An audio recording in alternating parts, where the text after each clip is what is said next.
Okay,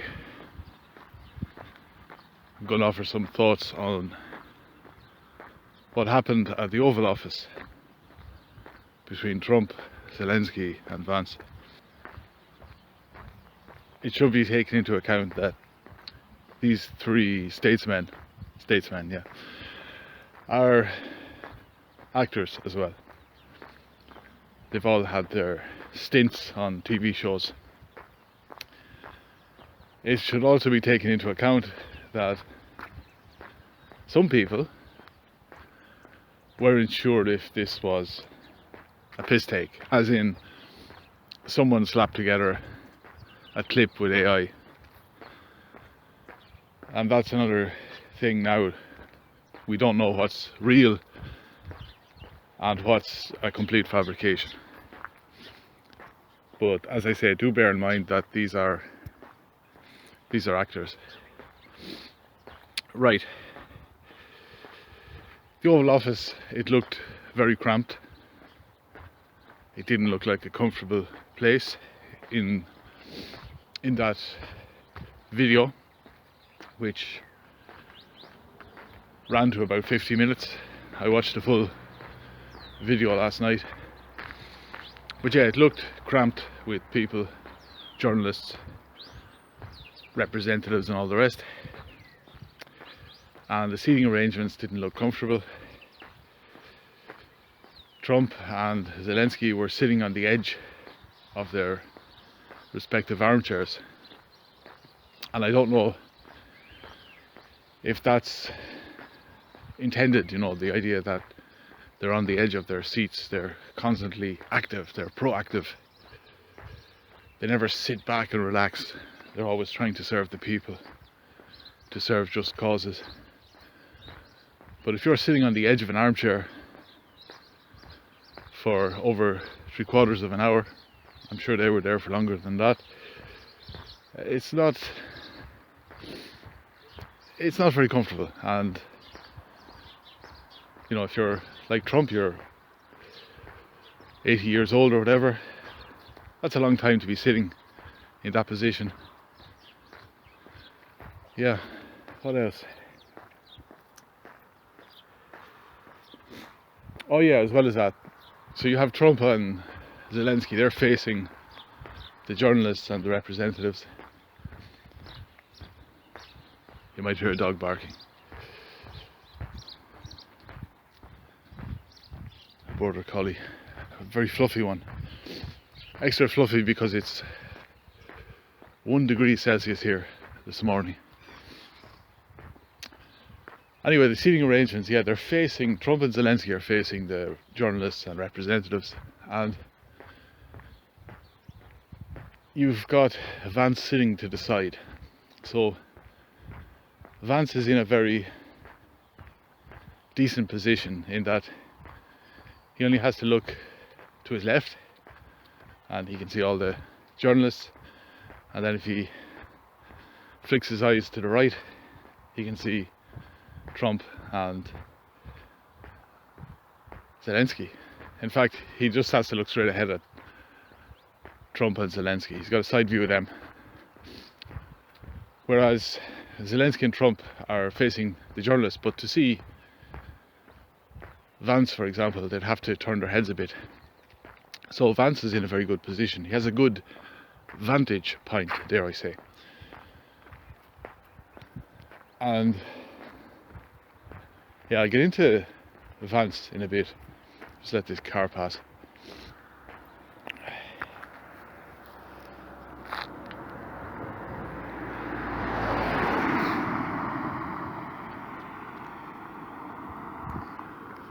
Okay, Zelensky looks like he's on something. Now, there's nothing strange about that. He always seems to be on something. But his speech, his mannerisms, it seems like someone who's had a few shots, a bit of Dutch courage before coming on.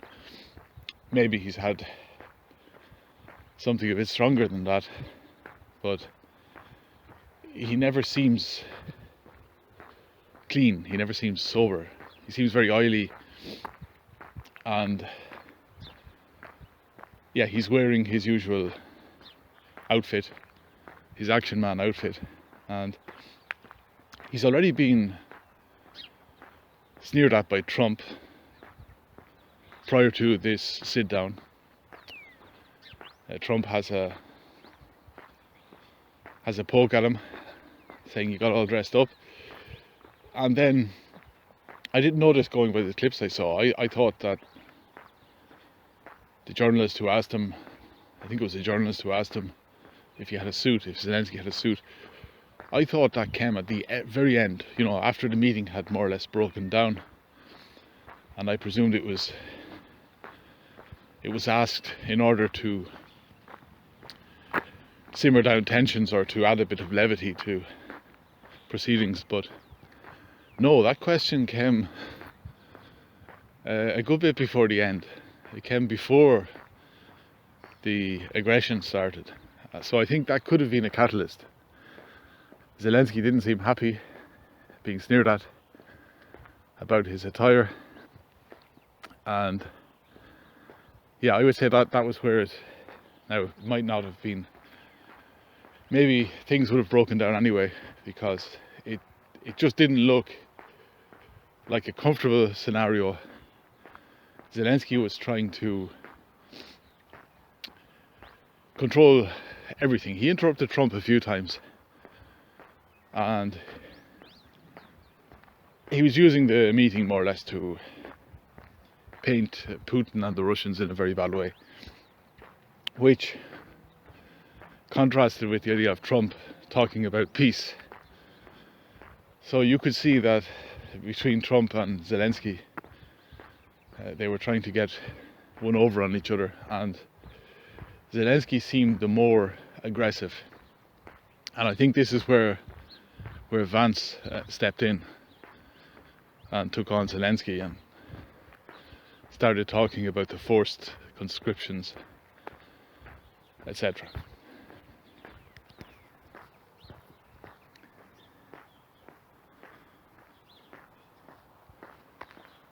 Also, at the start of the meeting, so you're only a few minutes into that sit down, Zelensky takes out these photographs, these big photographs, and he starts handing them over one by one to Trump, and Trump looks bemused, like, what's this about? Why am I being handed all these photos? And that was Zelensky trying to take over proceedings, to control the environment. And Trump is obviously trying to be polite, but you can see he doesn't look impressed, being handed all these photographs, being bombarded with these images. It reminded me of, you know, in the movies or documentaries where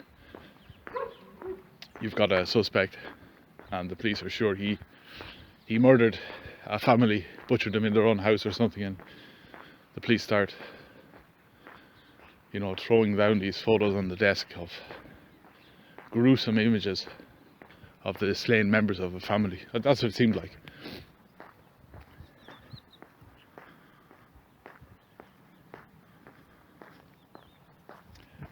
Trump does the usual. He tries to preen his feathers. He tries to talk himself up, how he's just a swell guy, and he's a peacemaker, you know, he's a peacemaker. He stopped, single-handedly, he stopped so many wars in the world. You know, he's a great guy because he knows how to negotiate. He knows the art of the deal. And you can see that Zelensky doesn't look like the most patient guy. He's sitting there and he looks bored out of his tree as Trump goes on and on about how great he himself is.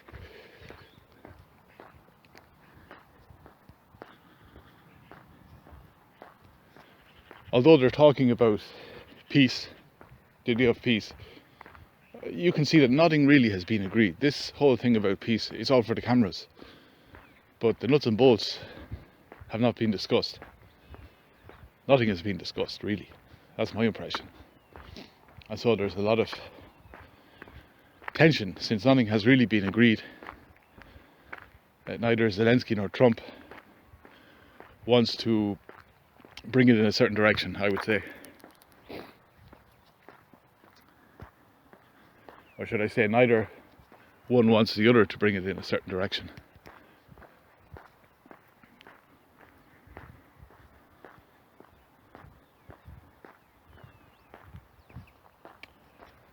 Trump doesn't look comfortable every time Zelensky runs down Putin. You know, this is this is happening on live TV. This is being beamed out to the world. Putin is going to see this. His people are going to see this.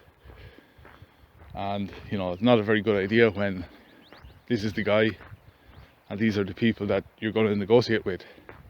They're part of the negotiations. Not a good idea to run down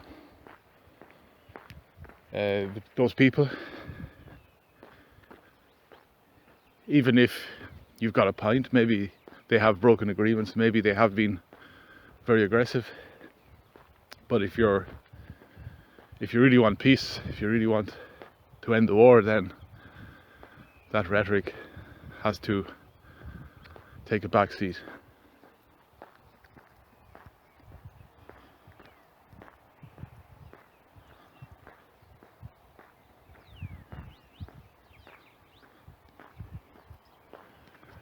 So yeah, I'll conclude here. I'll turn around. Zelensky is a puppet, and for the last 3 years he's been like the world person of the year. We've just heard about him all the time. He's on a whistle-stop tour of the world, and you've got leaders of first world countries groveling before him, you know, almost having an orgasm as they stand beside him and hand over checks worth billions. It's like an extortion racket. He just goes around the countries and the leaders of said countries just cough up the cash, taxpayers' cash, send it off there to Ukraine. We don't know what, you know, we don't really know where that money will go. Some of us might, but you know, he's a great guy. He's a true patriot, Zelensky, and you know, he's a minority as well. He's a Jew who happens to be the president of Ukraine. A lot of Jewish presidents these days, must be said.